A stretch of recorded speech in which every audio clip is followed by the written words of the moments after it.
दोस्तों, भारत एक ऐसा देश है जहाँ पर मॉब लिंचिंग होना एक आम बात हो चुकी है। यानी यहाँ पर जो है हर दिन किसी न किसी के साथ मॉब लिंचिंग की घटनाएं सामने निकल कर आती है और हम लोग ऐसे घटनाओं के खिलाफ आवाज़ उठाते हैं, प्रोटेस्ट करते हैं। चाहे जिस भी इंसान के साथ मॉब लिंचिंग की घटनाएं होती है वह किसी भी धर्म से ताल्लुक़ रखते हो, चाहे वह मुस्लिम हो, हिंदू हो, सिख हो, ईसाई हो, किसी के साथ भी अगर इस तरीके से घटनाएं होती है तो वैसे घटनाओं के खिलाफ हम लोग आवाज़ उठाते हैं। लेकिन फिर भी जो है ऐसी घटनाएं रुकने का नाम नहीं ले रही है।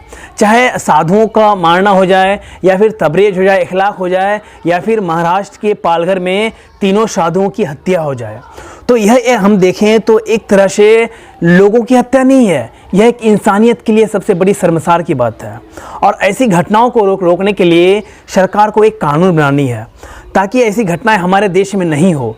और ऐसी घटनाओं को किस तरीके से रोका जाए और क्या हम लोग करें ताकि हमारे देश में ऐसी घटनाएं ना हो, तो आज की इस वीडियो में मैं इसी टॉपिक पे फुल डिटेल में बात करने वाला हूं। लेकिन वीडियो की शुरुआत करने से पहले हम आज की सवाल की ओर बढ़ लेते हैं। तो गाइस, मेरा आज का सवाल है कि क्या चाइना के ऊपर सभी देशों को प्रतिबंध लगा देनी चाहिए, क्योंकि आज चाइना के कारण जो है पूरी दुनिया एक इतनी बड़ी महामारी से लड़ रहा है। तो आप भी इस सवाल का जवाब अगर देना चाहते हैं और आप मुझे अपनी राय इस वीडियो के कमेंट में ज़रूर दीजिएगा। और आप में से अगर जिसका भी आंसर अच्छा और बेहतर होगा मैं उसका नाम नेक्स्ट वीडियो में ज़रूर लूँगा। तो गाइस देखिए, हम सभी जानते हैं कि मुंबई के पालघर में जो 2 साधु और उसके ड्राइवर की जो हत्या हुई है, तो यह एक हमारे देश के लिए बहुत ही शर्मसार की घटना है।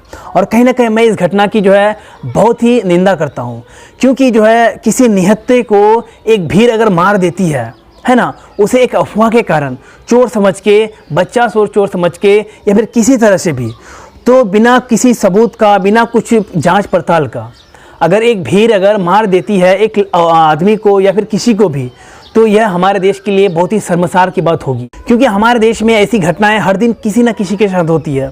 किसी न किसी को एक भीड़ जो है बिना कुछ सोचे समझे कि वह जो किया है गलत है, सही है, वह निर्दोष है, फिर क्या है या नहीं है, बिना कुछ सोचे समझे मार देती है। और ऐसे घटनाओं को रोकने के लिए बस एक ही उपाय होनी चाहिए, और वह उपाय होगी सरकार को एक कानून बनानी पड़ेगी। क्योंकि जब तक सरकार इसके खिलाफ एक कानून नहीं बनाएगी तो तब तक हमारे देश में ऐसी घटनाएं रुकने का नाम नहीं ले सकती है। क्योंकि जो है जब तक सरकार एक कानून नहीं बनाएगी तो लोगों के अंदर जो डर है ना, वह डर नहीं हटेगा। और कानून अगर बना लेगी सरकार तो उसके अंदर एक डर सा आ जाएगा, और एक डर जब आ जाएगी तो इस डर के कारण ऐसी घटनाओं को करने से सबसे पहले कोई भी इंसान डरेगा। क्योंकि मॉब लिंचिंग अगर किसी के साथ भी होती है तो यह एक हमारे देश के लिए बहुत ही शर्मिंदगी की बात हो सकती है, इंसानियत के लिए एक बहुत ही शर्मिंदगी की बात होती है। क्योंकि अगर मान लिए कि जिस तरह से मुंबई के पालघर में 2 साधु और एक उनके ड्राइवर की जो हत्या हुई है, तो एक देखें तो बहुत ही शर्मिंदगी की बात है कि 3 लोगों को जो है, निर्दोष लोगों को, कुछ लोगों की भीड़ द्वारा मार दिया जाता है बिना कुछ सोचे समझे, मात्र एक अफवाह के कारण, है ना। और इसी तरीके से जो पहले भी बहुत सारी घटनाएं मॉब लिंचिंग की हो चुकी है।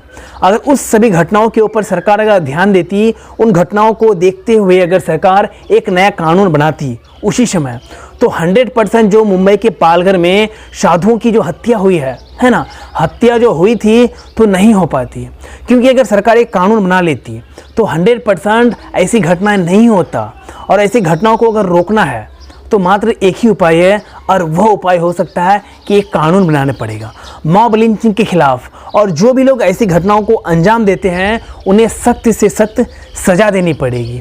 क्योंकि अगर मान लें कि एक भीड़ ने अगर जो है किसी निर्दोष आदमी को अगर एक अफवाह के कारण अगर मार देता है, तो उस भीड़ का सबसे बड़ा दायित्व होता है, सबसे बड़ा कर्तव्य होता है कि अगर मान लें कि आप उसे अगर चोरी समझ रहे हैं, आप मुझे अगर बच्चा चोर समझ रहे हैं या फिर जो भी समझ रहे हैं, ठीक है, वो अगर क्रिमिनल ही है, तो आपका दायित्व बनता है कि उसे आप पुलिस के हवाले करें और अदालत को उनकी फैसला करने दें कि वह सच है या झूठ है, वह मुजरिम है या फिर निर्दोष है।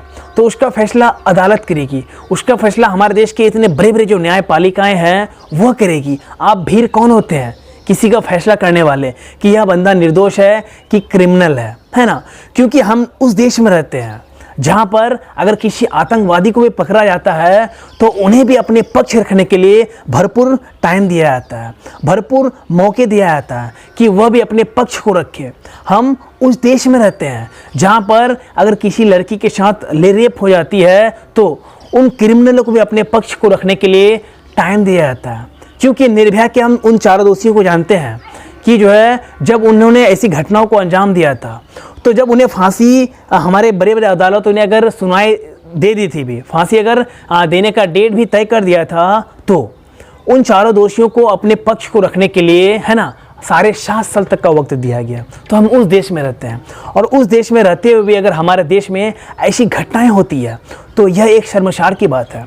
और ऐसी घटनाओं जहाँ भी होती है ना तो उस देश का कभी नहीं भला हो सकता है, क्योंकि ऐसी घटनाओं को रोकने के लिए मात्र एक ही उपाय है और सरकार को एक कानून बनानी पड़ेगी।